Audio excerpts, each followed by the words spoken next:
नमस्कार दोस्तों, स्वागत है आपका अपने YouTube चैनल में। आज हम बात करने वाले हैं हेयर फॉल के बारे में, जिसे हम बाल गिरना या बाल झड़ना भी बोलते हैं। आज हम इसके बारे में बात करेंगे और इसके साथ साथ इसके होने के क्या क्या कारण होते हैं और होम्योपैथिक मेडिसिन के बारे में भी बात करेंगे। अगर आप हमारे चैनल पर नए हैं तो प्लीज़ सब्सक्राइब कर लीजिए और बेल आइकन को ज़रूर प्रेस कीजिए ताकि हमारे आने वाली हर वीडियो का नोटिफिकेशन आपको तुरंत मिल सके।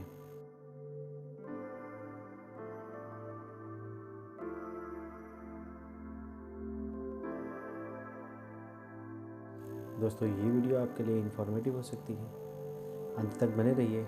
चलिए दोस्तों, शुरू करते हैं।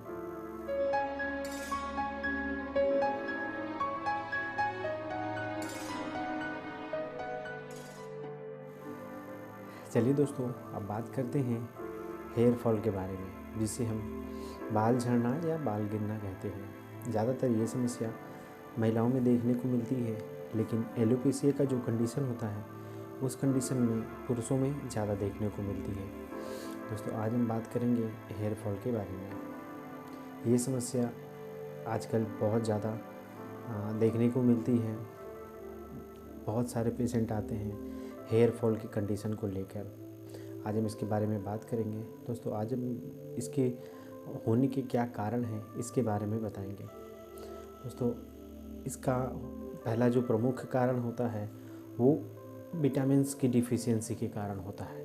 विटामिन्स की डिफिशियंसी जैसे आयरन हुआ और विटामिन B12 हुआ, इस सब के कारण होने के ज़्यादा चांस होते हैं, क्योंकि जो आयरन होता है वो हमारे हेयर की थिकनेस को मेंटेन करता है और हेयर सेल प्रोटीन को जो प्रोडक्शन होता है वो मेंटेन करता है। अगर आयरन की कमी हुई, आयरन की डिफिशियंसी हुई, तो उसमें हेयर की जो थिकनेस होती है वो इम्पैक्ट होगी और इसके साथ साथ जो हेयर सेल का जो प्रोटीन में जो प्रोडक्शन होता है वो इम्पैक्ट होगा।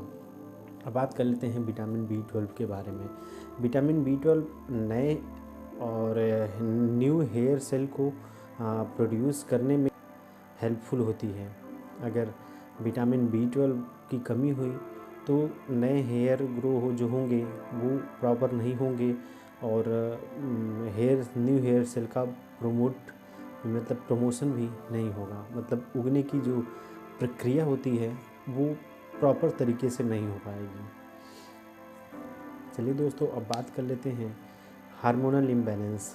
हार्मोनल इम्बैलेंस अगर गड़बड़ होता है उसमें हेल्थ और ब्यूटी के साथ साथ हेयर फॉल भी देखने को मिलता है। ज़्यादातर केसेस में पॉलीसिस्टिक ओवेरियन सिंड्रोम PCOS जिसे हम कहते हैं, उस कंडीशन में हमें बहुत ज़्यादा हेयर फॉल देखने को मिलेगा। दोस्तों, अब बात कर लेते हैं थायराइड हार्मोन के बारे में। थायराइड हार्मोन अगर थायराइड हार्मोन की जो कंडीशन होती है, अगर वो हाइपर या हाइपो हुई, हाइपो मतलब कि नॉर्मल लेवल से अगर कम है तो उसे हाइपो बोलते हैं, और अगर नॉर्मल लेवल से ज़्यादा है तो उसे हाइपर बोलते हैं। अगर ये कंडीशन हुई तो भी हेयर फॉल देखने को मिलेगा, क्योंकि जो थायराइड हार्मोन होता है वो हमारे बॉडी के मेटाबॉलिज्म को मेंटेन करता है, कंट्रोल करती है, और साथ साथ में जो प्रोटीन होता है और प्रोटीन के प्रोडक्शन में और ऑक्सीजन किस टिश्यू को कितना चाहिए उसमें ये मेंटेन करती है। थायराइड हार्मोन के कारण हेयर फॉलिकल इम्पैक्ट होता है, जिसके कारण हेयर फॉल की समस्या डेवलप होती है। चलिए दोस्तों, अब बात कर लेते हैं दूसरे कॉज के बारे में। दूसरा कॉज जो हमें पार्लर ये सब जगह या घर में ड्रायर यूज़ करना या फिर हेयर स्ट्रेनर कर्लर यूज़ करने के कारण भी होता है। जो हेयर है वो एक लिमिटेड हीट को ही सहन कर सकती है। अगर उससे ज़्यादा अगर उसको हीट दिया जाए तो वो हाइड्रेट हो जाती है और जिसके कारण वहाँ से टूटने लगती है। दोस्तों, अब बात कर लेते हैं एजिंग के बारे में। एज भी एक फैक्टर होता है जो हमारे हेयर को इम्पैक्ट करता है, क्योंकि इस एज में हेयर फॉलिकल जो होता है वो धीरे धीरे डेड होने लगता है, जिसके कारण हमें हेयर फॉल की जो कंडीशन होती है वो दिखाई देती है। दोस्तों अब बात कर लेते हैं स्ट्रेस की। स्ट्रेस भी एक मेन कारण होता है हेयर फॉलिकल, क्योंकि स्ट्रेस लेने से जो एड्रिनल ग्लैंड होता है वहाँ से कॉर्टिकोस्टेरोन जो हार्मोन नामक हार्मोन होता है वो रिलीज़ होने लगता है, जिसके कारण हमें हेयर फॉल देखने को मिलता है। So don't stress, otherwise you look like a Sakal. Sorry, jokes apart. चलिए दोस्तों अब बात कर लेते हैं होम्योपैथिक मेडिसिन के बारे में, जो बहुत ज़्यादा कारगर है।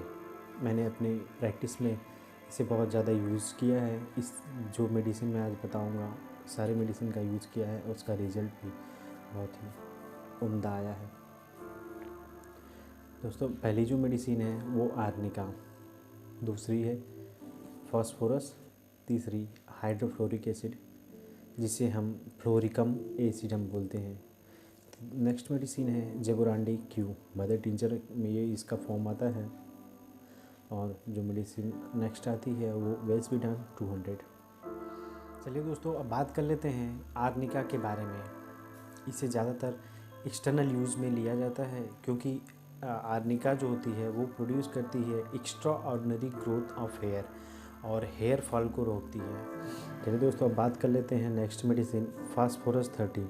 फास्फोरस 30 में स्कल्प पे ईचिंग होगा और डैंड्रफ भी दिखाई देगा। ज़्यादातर ये डैंड्रफ सर्दियों में ही दिखाई देगा, जिसे हम बाल्डनेस या फिर एलोपेशिया भी कहते हैं। बाल्डनेस में सिर्फ एक जगह इस तरह से एक जगह बाल निकल जाएगा, और एलोपेशिया में हम पूरे शरीर पे बाल इस तरह से देखने को मिलेगा।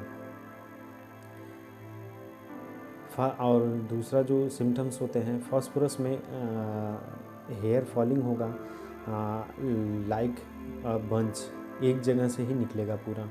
चलिए दोस्तों अब बात कर लेते हैं नेक्स्ट मेडिसिन हाइड्रोफ्लोरिक एसिड के बारे में। इस मेडिसिन में एलोपेशिया देखने को मिलता है। एलोपेशिया बाल्डनेस का ही एक ग्रुप होता है। एलोपेशिया में हमें जगह जगह पे दिखाई देते हैं, ढेर सारे, एक सर पे 3-4 जगह दिखाई देंगे, जैसे बाल निकले हुए इस तरह से दिखाई देंगे। एलोपेशिया एक ऑटो इम्यून डिसऑर्डर होता है जिसमें बाल निकलने लगते हैं। ये ज़्यादातर महिलाओं की अपेक्षा पुरुषों में ज़्यादा दिखाई देता है। चलिए दोस्तों अब बात कर लेते हैं नेक्स्ट मेडिसिन वेस्विडान 200। वेस्विडान 200 ये हमारे हेयर को रैपिड ग्रो करता है और हेयर फॉल होने से रोकता है, और इसके साथ साथ हमें जो बाल ग्रो होगा वो एकदम डार्क कलर, ब्लैकिश कलर निकलेगा। दोस्तों अब बात कर लेते हैं जेबोरांडी क्यू। जेबोरांडी क्यू मदर टिंचर में यूज़ ज़्यादा होता है। इसमें बाल्डनेस के साथ साथ एलोपेशिया भी दिखाई देगी, और लाइट हेयर जो हल्का कलर का होगा बाल, वो उसमें डार्कनेस आने लगेगी। चलिए दोस्तों अब बात कर लेते हैं इसको यूज़ कैसे करना है।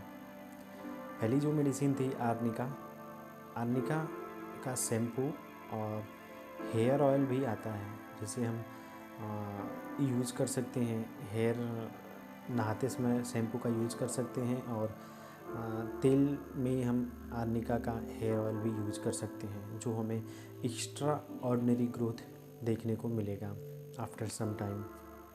अब बात कर लेते हैं फास्फोरस 30 और वेस्विडान 200। फास्फोरस 30 की 10-10 बूंद सिर्फ एक बार लेनी है, और वेस्विडान 200 की 10-10 बूंद सुबह शाम लेनी है, 1 कप पानी में खाली पेट।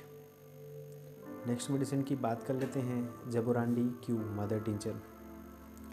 जेबोरांडी क्यू अगर कोई हम हेयर ऑयल यूज कर रहे हैं, उसमें 10 बूंद डालकर उसे अच्छे से सर पे लगाना है, जिससे हमें बहुत अच्छा रिज़ल्ट मिलेगा।